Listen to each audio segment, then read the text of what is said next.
Gikiai Beni Baku Makwa. I'm Chief Perry of the Ramapough-Lenaape. I'm honored and pleased to be with you, and I'm probably technically brain dead, so if something happens, the hell rolls. Bonjour, I am Taylor Whitebird Salo.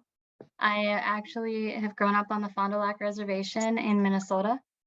I am super excited to be here and have these conversations with you. Well, I think the more we know, the better off we'll be. Exactly. Can you tell me more about yourself and your story? Okay, well, I guess academically, I've got a BA, MSA, but I don't even know what I have anymore. Master's in Community Economic Development, which is actually an economics degree. At one point, I worked for George Hurst. I lived in California, and everything was wonderful. Of course, I went to Vietnam, another wonderful experience.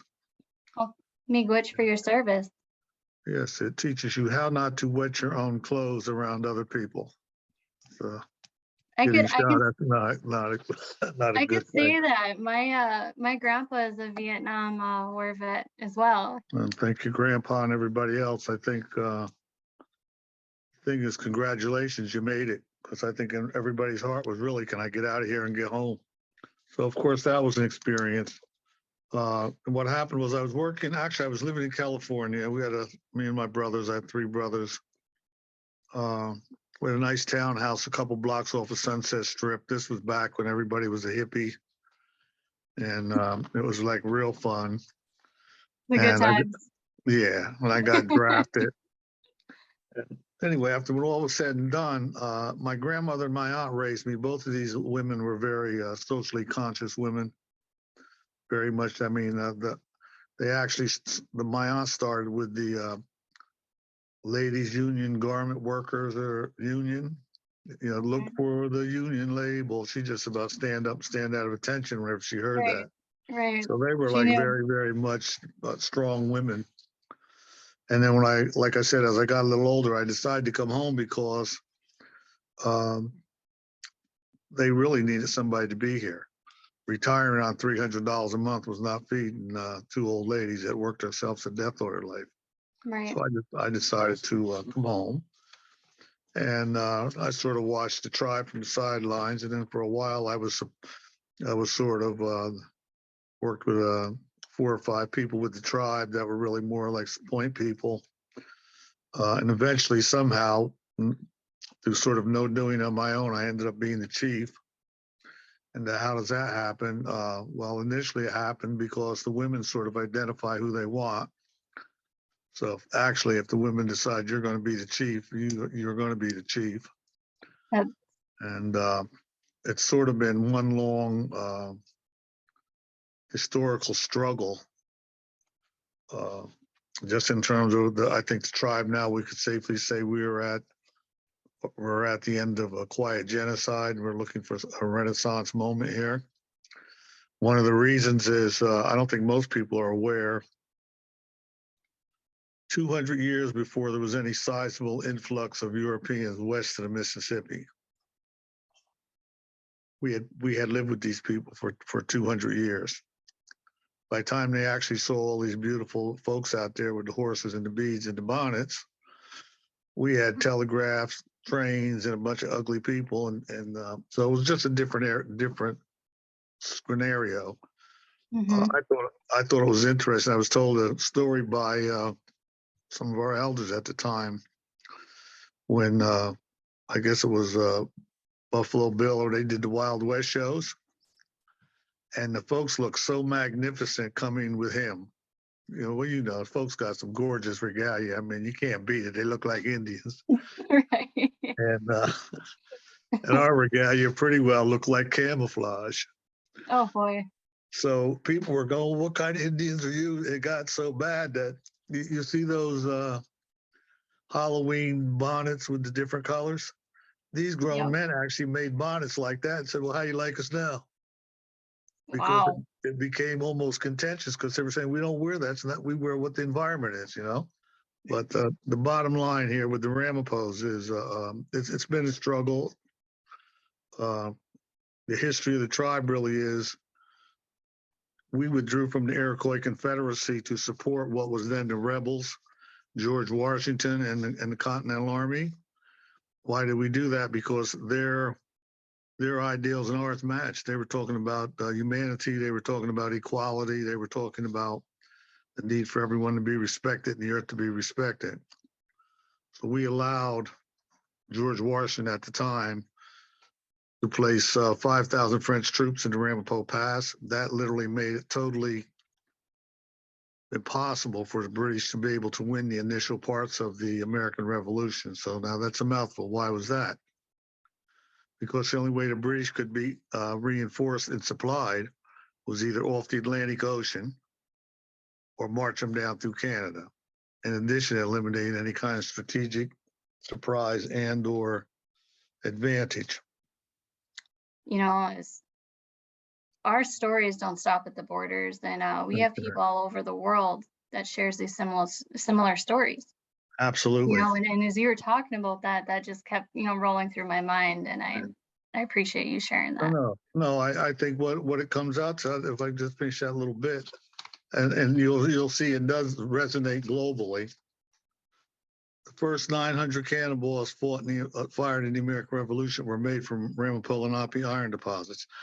I assure you, we did not make cannonballs, but I assure you, they would not have found the deposits without us. It was in our earth.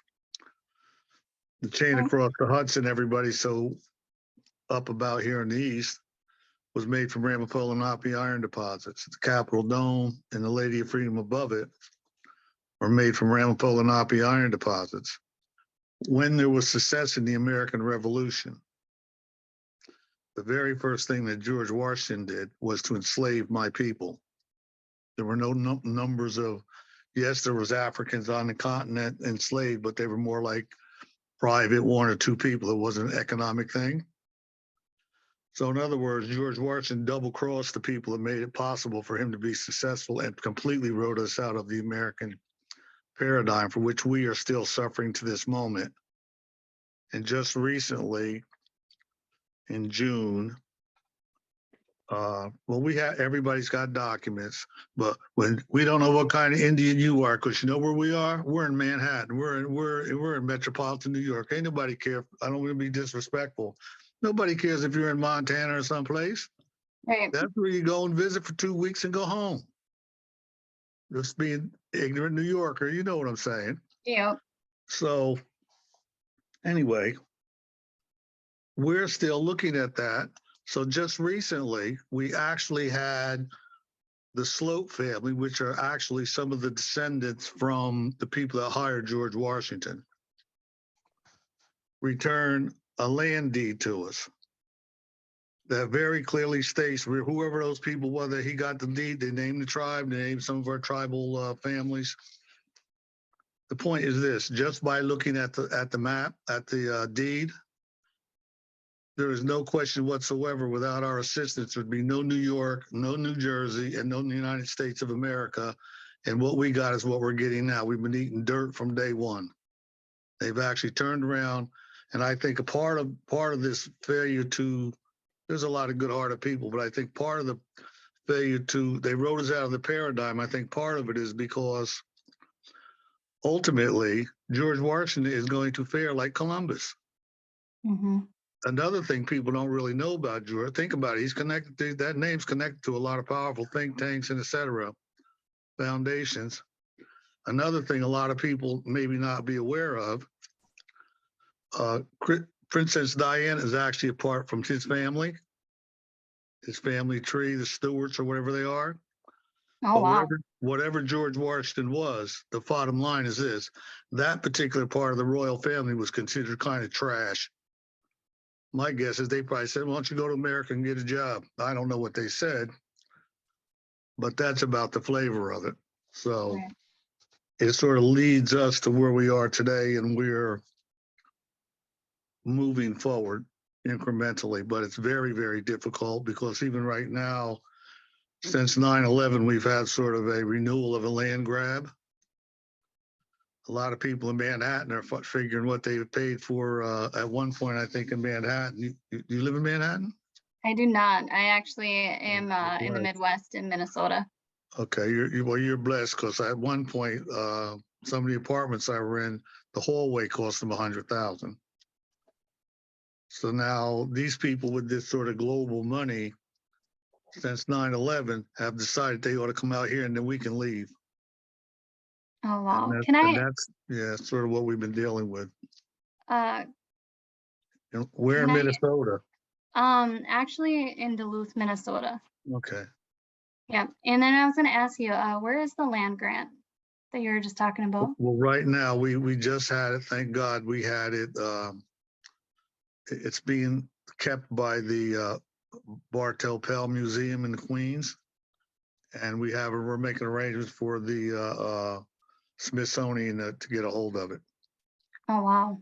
But to give you an idea of not to be harping about this, but when we first went to get federal recognition, it was like a done deal. This was before we even had any of these other papers. People know who we are. That's Now, impactful. okay, what happened? Donald Trump jumped in the middle of it. Also, his sister was one of the judges on one of those panels. And he went on and on and on and on. I know people he's borrowed money from. I know people wouldn't sit on him. Oh, wow.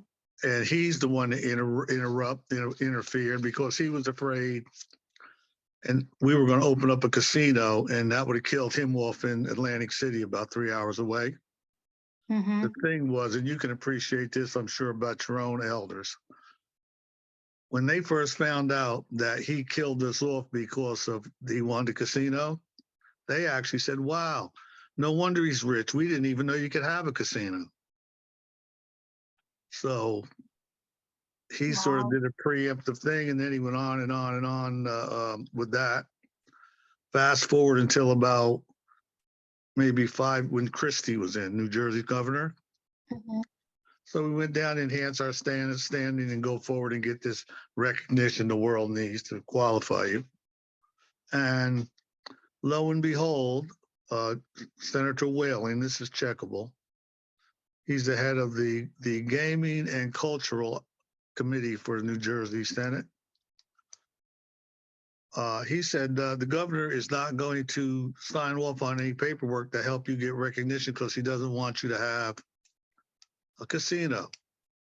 Wow. We said, well, we don't want a casino. We did an intertribal compact. Nobody wants a casino. We want to be able to keep our homeland a piece of it.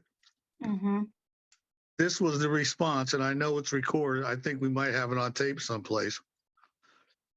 He said, well, how do we know your grandchildren won't want one? That was Governor Christie. So my guess is if Mr. Trump sat down fast, Governor Christie would break his neck. Now, was the Because, casino in New York City or New Jersey? well, it doesn't really, it would have been in New Jersey. Okay. But we live like 30 miles from Manhattan, 30, you know what I'm saying? Okay. Yeah. And the point was, these people were going casino nuts. Ain't nobody cared about a casino. Right. You know, and that's, think about it. At one point, and here we got Donald Duck back again. I like that actually. The way you had to throw. I like that, Donald Duck. So anyway, that's sort of what we've been fighting, and he carries a lot of racism with him, as you can see. And I would even, I don't know who's going to see this, but I would even prosper. It just dawned on me just the other day, after all these years. You know, all of the people of European heritage are not bad people. Mm-mm. But there is a clan full of them. And that clan, really, if you think about the Proud Boys as a reiteration of the new Ku Klux Klan. Everybody's getting blamed for them. I think everybody needs to turn around and look at them. Right. And then the Ramapo, is that a New Jersey name for your tribe? Yeah, the Ramapo it spans the New York, New Jersey border. Okay. And we're working on something right now that's really wonderful. And I think your people going to go to Winnipeg, is it next month? We're going to do some kind of confab there. Yeah, something like that. Yeah. So what we just recently found out, Well, we always knew the mountain where were the traditionally made decisions. And all I know, when I was a kid, the women used to go up there, and what did they? I don't know. They did Indian stuff. You know, you not ask nobody what their grandmother or auntie's doing. That ain't gonna happen. You know what I mean? That No, just I know that as I don't ever, when I'm told to go do something by either one of them, I'm like, got it, I'm there. yeah. So, but what we found out later on, just recently, about 3 or 4 years ago, you know who the Mamos are? I've They're from heard names. Colombia. Yeah, they're the people that live in some mountain in the Sierra Nevadas in Colombia. And one day they showed up at like a council meeting with some interpreters. They don't speak. Their elders sent them here to tell us that we needed to re-energize the mountain because it was one of the seven sister temples on Earth. And they told us a lot of stuff about it, and so we're working to do that. And at that point, when those ceremonies are done, then obviously we're going to have to turn that temple, that mountain, back to all of the people. But right now we're trying to understand it to be able to protect it. And we're in a place where people say, well, let me buy that. I'll buy the mountain, you can move. You know what I mean? That's Yeah, I could see that. Can I ask something quick? Is the sure. language and culture revitalization a big movement with your tribe? Was it a big, well, no, I think it was just we always had a little creeping, quiet Indians in the kitchen. And so that's always been there. But I think recently, yeah, people are getting a little bit more public about themselves. Right. And then, do you guys, I'm asking these because, being from the Midwest and you're Right. on the East Coast, I'm just curious. We use tobacco here to start out our ceremony, That's right. opening them up and doing it as Ojibwe. Like, do you have any customs that are similar? Does your Well, tribe have similar views on tobacco? well, I think we're all Mediwan to some extent, and the Ojibwe lived here. They the ones that left, along with some other folks. And what I'm understanding now is, we have this prophecy everybody likes to refer to, but now I'm understanding that maybe you can help me with this. That I guess the Ojibwe and some others have decided that we are the people in the East who the prophecy was written about, that at the end that everybody would return, and we're where we were, and we're looking for all you guys to return and help to make a better way, But it is not, being a native in metropolitan New York is far and away from being a native anywhere else, even, you know what I mean? Yeah, and the thing is, like, the stories are so impactful, and they have an impact because it contains our history, our customs, and our beliefs. And I was always taught that. And when you're sharing about what you're going through and what you're experiencing, like, my reservation, the Fond du Lac, we do have a couple casinos, and they're there, but I'm not one that I used to work at our casino, actually, and I'm not one that Yeah. thinks it's needed. So I really do appreciate you being that leader and saying, we don't want that, and Yeah, you're well, listening. yeah, we're not. Listen, let me be real honest. My wife, I got to go get her, but pry her out of casino. You know what I mean? She loves casinos. Yeah, I mean, it's Unfortunately, entertainment. I mean, I'm not anti-casino. I'm just saying Right. It we didn't you, see it as something we were trying to do. We saw it as we were trying to preserve the people, and yes. he obviously was ahead of us on that curve. But I'm hoping that I don't want to go too far with his foolishness, but I think what we need to do going forward, one of the reasons that this sort of negativity started to engross the country is because people like ourselves never mention it. Right. If them knuckleheads walk down the street, we go in the house, shut the door. That tells them keep marching. So I'm not Mhm. suggesting we engage, but we got to at least give them a glance or a look or a tisk or something to let them know, that ain't how it is. You know what I mean? Yeah. I've said, I might even get a T-shirt that says, I vote for Donald Duck and I'm a maggot. I mean, we can't let it ride. And also, I like Minnesota. I've got some real dear friends out there. Where had. I'm sorry, I'm getting to where everybody's leaving us. But I thought there was only two seasons in Minnesota, right? Winter Um, and the 4th of July. pretty much, They yeah. did out We're there, there but now. I mean, this year we were actually really blessed. We had a long fall, so I procrastinated and didn't put away all my patio furniture because in November we're normally, we have snow in October. It was like 70, almost 80 degrees, and it was just like it was so different, and we just enjoyed it so much. So yeah, right now I think we have a couple inches. I'm more north in Minnesota, so I have a lot more snow. Yeah, so it's really white and pretty, and it's not as yeah, cold as it's it could beautiful. be, and yeah, I A lot enjoy of it at great least. people. Yeah, I liked it, but it did get a little too cold for me at times. And matter of fact, I've got some friends. They live in South Dakota, but they primarily live in Minnesota, Minneapolis area. Oh, okay. So it's not So too far from where I'm at. yeah, good ride on a motorcycle. Hmm. It is. It So really is. One of the other questions that, I was kind of hoping to ask you is it's just because you're talking about where you're from and stuff is, anything, yeah. um, how does being a state recognized tribe affect protecting the environment? And can you describe some of the challenges that you and your tribe faces with working with the state and making sure you are heard within the state and even at a federal level and beyond? Okay. Well, right now they have a state Indian commission. We've been looking at some land back ventures, but I think that what we're still wrestling with the state of New Jersey to tell the truth in history. And that's another thing. We don't care about what you want to call it. Tell the truth in history.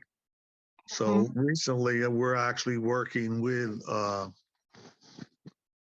we're at the New Jersey Commission is actually working with us to try to get the documentation or whatever's needed for the state historical societies. And also, there are people who have never even been anywhere around here, or their relatives, or anybody else that even looks like them. They're now suddenly making believe they're us.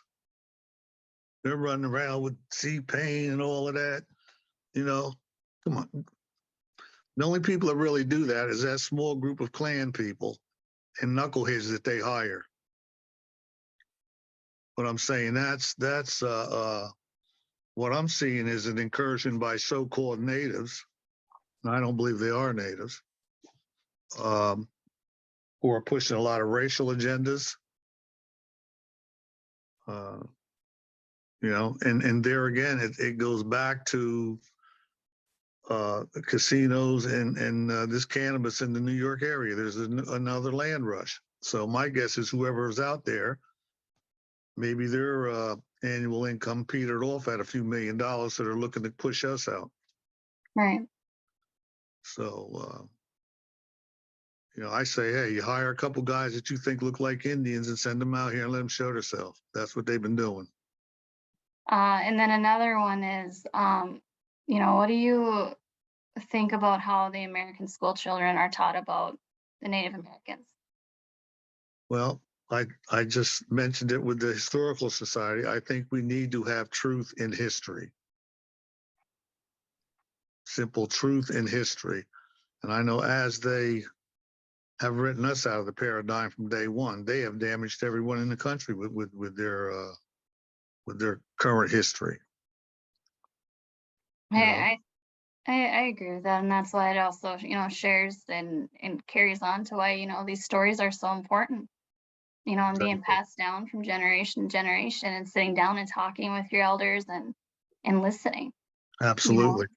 Probably the strongest thing we have going for us culturally is that we do have a pretty good, strong women's circle that do things. You know what I mean? That men don't seem to be that as culturally, and they're important. They'll go do things, but the women actually seem to develop programming and things like that. Hmm. I think they take a better way, but I think that's also their traditional role in society to design the community. The men implement it. So with Thanksgiving coming up and you and your family, how do you guys celebrate that? And what do you think about the way children learn about Thanksgiving? Well, we're starting to address it school by school. The way I look at it is that it's a day of mourning, and that's how we celebrate it. If you want to call it a celebration, we usually do a day of mourning. We were doing it sort of in a more public manner until recently. We have one of these new politician people in charge of this little town that makes things difficult. But um,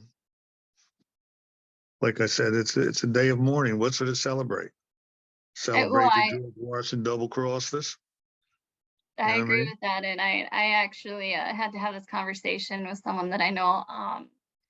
I have all my Christmas stuff set up because I look at it the same way, and I don't celebrate that. So I'm one of those people that, as soon as November comes around, I have all my Christmas stuff set up because Mhm. it's a little more cheerful, I think, around this time. But Right. I just wanted to see, when you brought up Columbus and everything and going down that road, I thought it was kind of something I wanted to touch on a little bit. Yeah. Well, I think it's important, and I think finally there's a lot of pretty powerful Native organizations, but I think we need to become a little more politically visible. And Uh, we got I NCAI, we got a bunch of different little groups, but I'm saying we're not wielding our political strength. right. Oh, And you're this and I'm that. You know what I mean? No, we got to be us. yep, I could see that. And what do you think about, Columbus Day being changed to Indigenous Peoples Day? What's your take on that? I don't know. Do we have a name for it?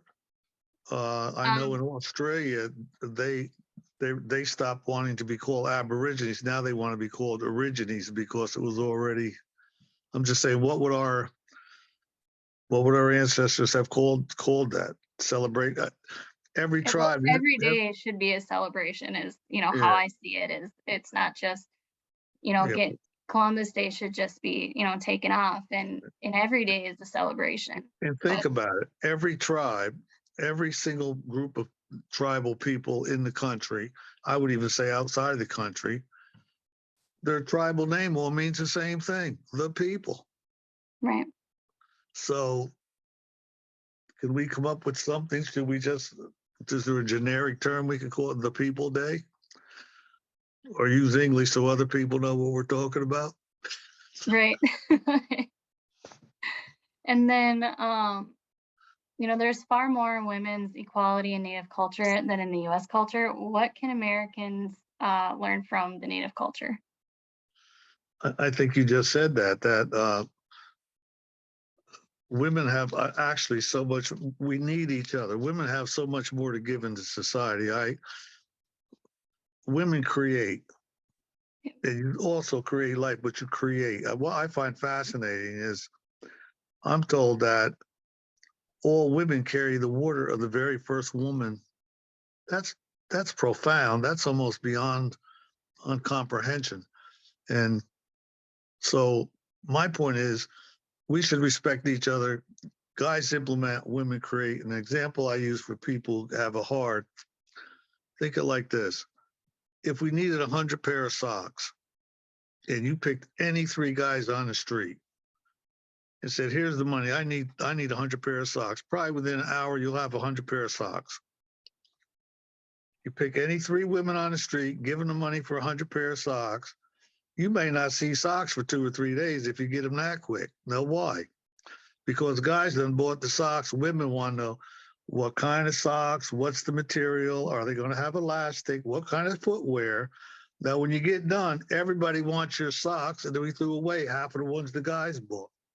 So there's a difference between designing and functionality, you know, Yeah. and you guys are important. Hmm. I don't even understand why anybody has a problem with. Everybody would love a beautiful girlfriend. What's the issue? Right. And Except that's me, I need somebody old that can cook. But no, that's a great point to touch on. And like I said, it's something that I've always battled as being an Indigenous female. And I'm like, why? why does it matter if I'm a female coming into, Yeah. leading into the career that I'm in now? It Yeah. shouldn't matter. Well, maybe it's some of the old time Buffalo Bill stuff where, like they were asking us, well, what kind of Indian are you? Because we just had a little roach. And that compared to those beautiful bonnets was like, you know what I mean? So maybe they just looked at, just keep in mind, Europeans had disdain for women. So just culturally, it was probably more than upsetting to them to find out that we honored you guys and that most of our societies were led by women because of your capacity to create and to think through it. Hmm. That's an honorable thing, It you is. know. It And is. their societies in general at no time had they honored women. You know, even Queen, whatever her name is here. I think they honored her because she probably had more blood on her hands than anybody living or dead here. Most likely. And then another thing I was kind of thinking about is, what are some lessons and teachings, that you'd like to share about upcoming generation? Like to the different Well, children and right. and Well, number one, I would ask not just the women, but everybody to help to teach these children so that they remember who they are. And I would say this to all of the people out there of all these different religious groups. I don't care who they are or what they are. I would suggest that only because it's kind of generic. If you really believe all the stuff you're saying, then go to a teepee ceremony and be the best whatever it is you can be. Jew, Muslim, Christian, you know. Mhm. And what we need to teach our own children is we need to, I think, beyond the stories and the love and all of that, I think all of us need to at least get our children at some point within their formative years into a ceremony. Because when people realize that our spiritual ceremonies in a large effect are tactile and creative, you can touch it, it will change how that child proceeds going forward. You know, it's not Indian stuff. It's who you are. You're a part of the earth. Right. So I would suggest that we all try to get our children at some point in the appropriate ceremony that they can start to enjoy an actual spiritual life, tribal life. I love that. And I have children myself and pulling them into, because I'm still learning a lot about, who I am and where I'm coming from. And I'm teaching them as long as I'm learning. And I think that's, something that's really important and to keep, sharing these stories and moving forward on it. Yeah, and there's so much to learn. I think when not really a little funny story about ceremony. Everybody goes to ceremony. So one day, actually, I was up around Boston, and actually, it wasn't Ojibwe, Median priest, and so he comes to me and he says, "Well, I'd like you to really guard the gate. Keep in mind, it's wintertime, it's nighttime. I'd really like you to guard the gate and for this, and don't let any spirits or something." Well, at the time, it was sort of tongue in cheek with me, so I'm going, "Yeah, okay, I'll do that." And then they got the fire keeper, and it's snowing, but it was really pleasant out. And so a little while, here comes the medicine man with a half dozen fairly attractive, scantily dressed women. And I'm thinking, and I'm sitting outside, supposed to be guarding in case Harry Potter shows up. Come on. So you could see it was it was a real skeptical Right. New York thing. But what happened over time at a certain point in that ceremony, exactly what he said was going to happen was happening. Trust me, I was on guard. I've been on guard ever since. It's been probably the greatest one act of realization I've ever had. And it got so bad that, spirits like to touch, maybe you shouldn't say this on here, they like to touch you. Mhm. Firekeeper threw down his fork, left, ran, got in the car and went home. It got deep. Oh, wow. It was like, wake up, Dwaine, you are now on guard duty. You know what I mean? So I thank the brother for that, and I cherish that experience, and that's what I'm saying. I don't think we should. Maybe we don't have to do that with our children, but we can take them in a lodge and we can love them and cherish them and let them see what's going on, so they can feel it with their own hearts. Mm-hmm. You know, he might have just saw me and said, "This guy's a knucklehead. Let him do the." You know what I mean? Yeah. Have another, side of that. But no, that's a great story. I like that. Yeah. That's a good one. Thank you for sharing that. And Okay. another thing, going back to our history a little bit is, how can Americans learn the true history of natives instead of just believing the myths? Yeah. Well, And that's sharing. there's a lot of books, but one of the things we've been doing here in New York, but we should maybe spread it out a bit more. We've been doing a lot of sort of classes, like presenting in classes. Mhm. And I think at this stage of the game, it may be healthier for everybody in the country to present live, say, the different classes to start out with, until we can maybe put together a fairly comprehensive national document, a book, an actual educational piece. Right, the big thing, I guess, tying into that question a little bit is what you've touched on is sharing and um, sharing the stories and talking down to the people that you're around and there are books out there are things out there, and just sharing those resources is always such a great thing. Right. It's really important to have that. Yeah. Well, if we can, when we complete the ceremony to restore the mountain, I think I'm pretty positive this temple here is connected to the Black Hills and to San Francisco Peak and maybe a few other places. Hmm. So once the mountain is fully re-energized and happening, my thought is that we need to invite all of us back home from all over and to begin to re-energize and rethink who we are and go forward. How can you continue to share not only your stories but others as well? We can create there are virtual libraries. We can have a virtual space where we can start to plug into these things as needed, like we're talking now. I don't know what the outcome there is, but somebody can say, well, but if you do that, what I'd like to request is, I don't know what I do because I actually have fairly long hair, but I'm always bald in these things. Is there something here? I Well, don't know how it that. meshes it out a little bit. Yeah. It happens. It's kind of a magical thing to me, anyway. Yeah, I just think that maybe we should start to put together a virtual history, something that can be readily accessed by these young, fresh minds. But I do think for our own children, and maybe it's best to do it with mommy, really, because nobody's going to protect you better than your mother. Go do a gentle, loving ceremony with your kids. I don't think they got to come do it with me. I'm not Disney World the Indian of the Month guy. You know what I mean? I think you do it with your family, with love, with understanding. That will grow them children tremendously. Yeah. And they'll remember that when they're quite a bit older. They'll say, "Man, mom sat there with me." Yeah. Have you ever gotten any questions from anyone, when they go to school and they read in the textbooks on what they're being taught, and then coming back and you having to answer those? Well, from what I've seen up until recently, they've done everything in their power to avoid it. Let me give you an example. Is the one school, Morwell School District, that's a derivative of Alke Mawe Long, which is the earth where the people gather, Morwell.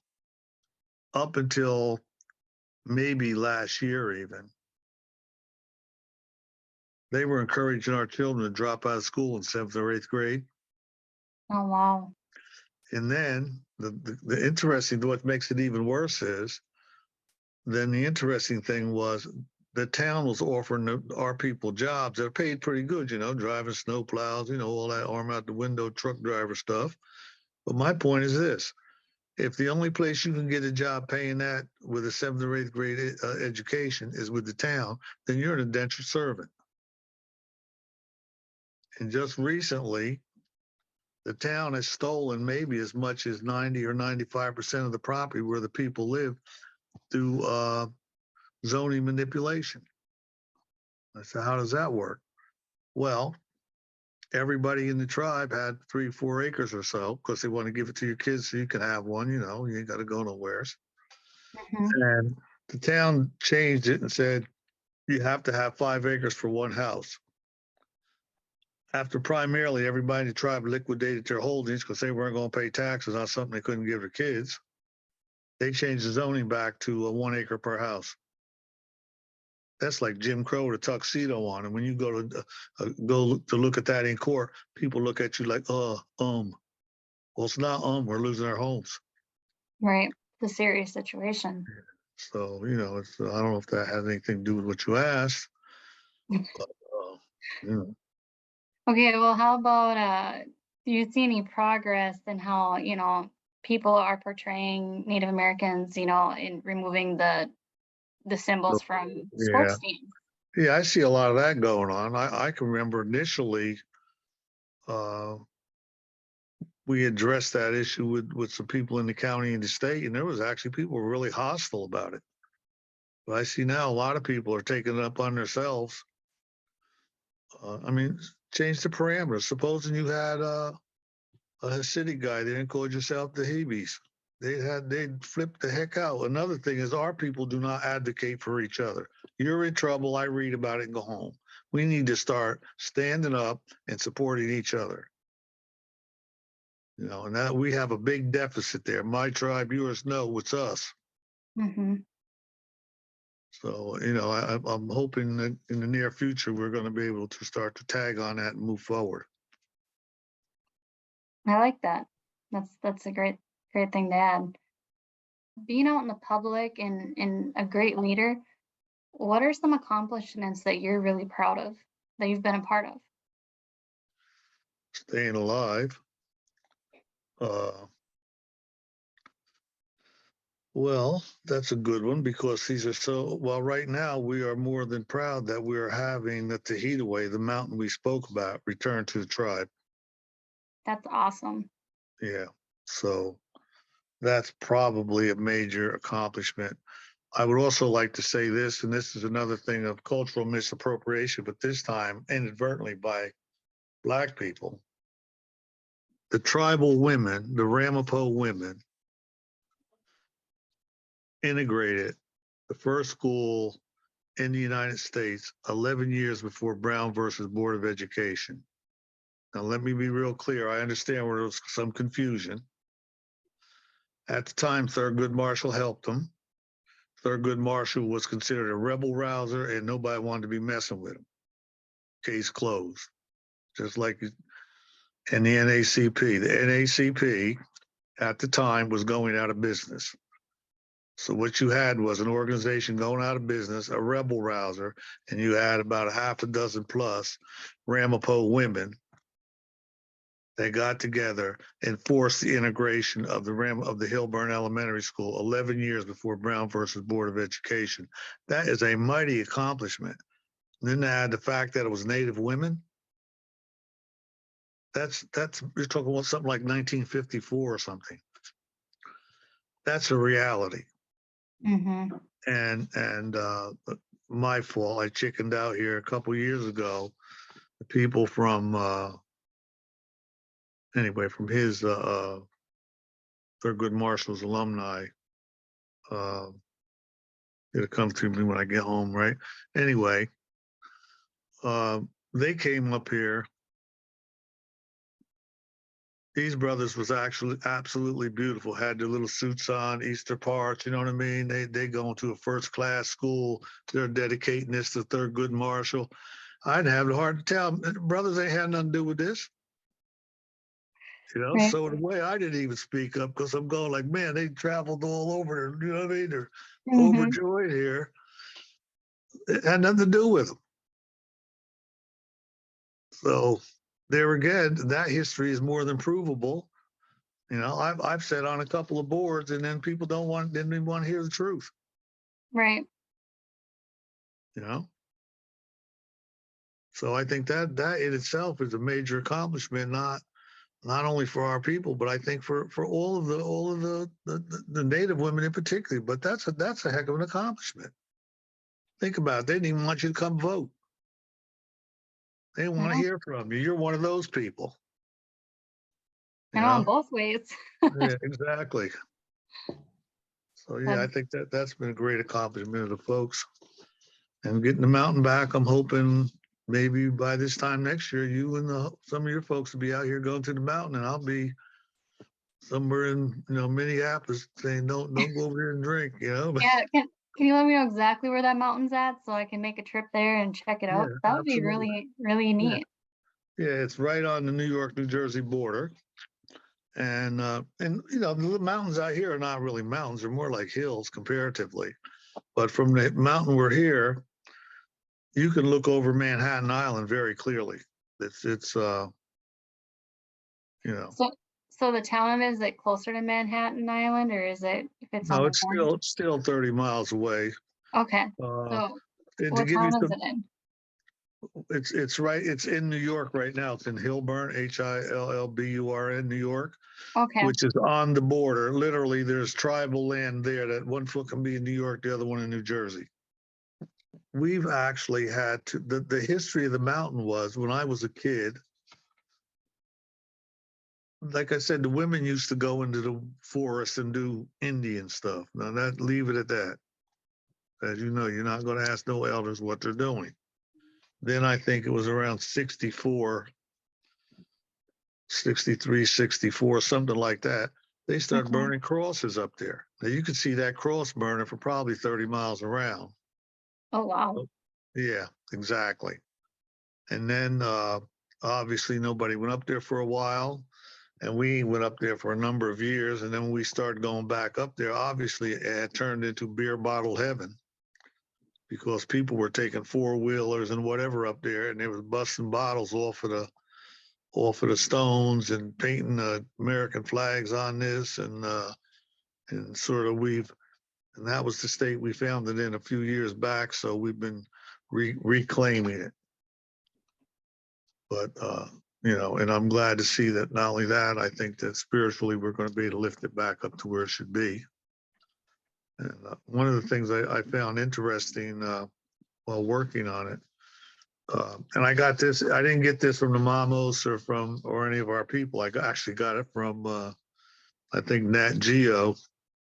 Uh, I just happened to hear it. They were talking about something else, but they were saying literally, well, the Mamos, the Egyptians and whatnot, they basically built these pyramids to sort of coordinate with the Pleiades. And the Mamos was basically inferring that when we would open up this sacred gate, and it would be allowing for spiritual fathers to return from there also. But I think what really brought it home was I was watching, like I said, Discovery or Nat Geo or something, and they said that literally, all of the ancient peoples of the world, north, south, east, west, all of the ancient people in the world had indicated that somehow they were connected to the Pleiades. And I find that rather astonishing when we're talking about modern day, basically New Yorkers, you're going, as you know. So I think it's going to be a wonderful, maybe it'll be a shrine for the globe when we get going here. Why was it necessary in the first place for Americans to make up these myths about the Native Americans? Okay, well, I think it's it's just as valid now as it was then. I think the bottom line was this: if you're acknowledging that it's your land, then that says I'm a thief, Hmm. and it's even more so right here. Uh, these people went beyond even that. They went far enough to invent a whole race. They've gone through a whole bunch of stuff. If you don't know, you're going, that's interesting. Then when you really read it, and go, who the hell wrote that one? Right. Excuse the expression, but it's always been about the land. It's got nothing to do with. I think in this part of the country, it behooves people with serious New York City money and et cetera to make sure that you keep saying you're a native because that's the kind of thing they can play with. You know, these are superb racists. I mean, look at the syntax. They've almost stolen the country by manipulating syntax. You know, so I'm just saying it's been it's about the land, and that's all it's about. Speaking your personal experience with public relations, are you, I was gonna say, are you happy with the changes that you've kind of brought to your nation? Are you moving forward where you're at? And how does it Yeah, work being a chief being passed down with the women? So are you you're still in that position, right? yeah. And then Actually, I'd like to. I would like to find some suitable people, man, woman, or child, to replace me. But I don't see where there's any issue whatsoever. What that the women have, you know, we've had some internal scuffles with people who have acted stupid. Well, you refer to the women, they refer to the men's council, they get done, they tell me, and then I tell you got a problem. mhm, But it's more of a consensus. It's more of a consensus mechanism than anything else. And I don't see where at any point by respecting the words and the thoughts of the women is a problem. I don't want to be involved with. I think you guys deliberate too far, too deep for me. But when you get done, you come up with the right way. And what's wrong with that? I don't see. I don't see any. Maybe that's what we need on a current national level with these people we're dealing with. And if you notice, even there, the women have been the most outstanding people in Congress and whatnot. Even back with Shirley Chisholm and her friend. I mean, nobody played with them two women. You know. So, yes. and also, you know this, women are rising. Celebrate and rise. And you rising don't mean put us little pinheads down. It just means go ahead and rise. You know, I Yeah, think it's a wonderful thing. it is. I just had to ask that because I was sitting there thinking to how, our tribal government is and how they're elected officials. And we have, 5 board members and then a chairman, and even we've had a chairwoman, and she was fantastic. And I'm all about women empowering women and having that choice, because we need that out there. They're just as they're on an equal level in my eyes. Absolutely. I don't even know how it became that not the case. How did it become unequal? Right. You know, when did that happen? Uh, like I said, I was blessed because both my grandmother and my aunt were very strong women, and they raised me. So I never really thought about. Matter of fact, I think one of the first fist fights I had was with a girl. She damn near beat me up. You know what I mean? So, Yeah. but you got to realize, I don't know about on your res, but when I grew up, we used to like to fight for fun. We didn't fight to be mad at you. I think that was a thing because I hear stories from my grandpa all the time on that, and he says the same things. And he's like, back then this is what I got to do, or my dad was the same way, and my uncles, and Yeah. but Maybe now it's we just didn't have a toys. Maybe playful that thing. was it. Yeah, maybe that was it. No toys, you know. So we like to fight And and rough throw house is rocks. what it is. Yeah. Yeah. So that's what we used to do: fight and throw rocks. We didn't dislike anybody. It was something that happened. Hmm. So like I said, every once in a while we'd run into one of the girls could fight better than some of the guys. And that It wasn't no happened. big deal there either. I just she could beat you up. She gets surprised. Yeah, that's amazing. Yeah. Um, I I just again wanted to really thank you for your time, and thank you again for your service. And I hope to one day have the opportunity to running into you and have an actual real conversation in Absolutely. person, not just on Zoom. All And right. do you have any parting words that you would like to share before we wrap up? Yeah, I would. I would just like to share with everybody that perhaps the most important thing any of us can do right now is to be strong enough and powerful enough to share, give and share kindness. because know how small that gesture of kindness is. That's the answer to somebody's prayer. You know. So let us arise and be kind to each other and to those that we can touch and go forward with that. Thank you for that. Thank you. Yeah, it was really nice chatting with you. Yeah, my pleasure. And I hope it was worth your time and interest. And maybe we'll do it again sometime. Like I said, I'll be glad to see you guys in the spring, maybe.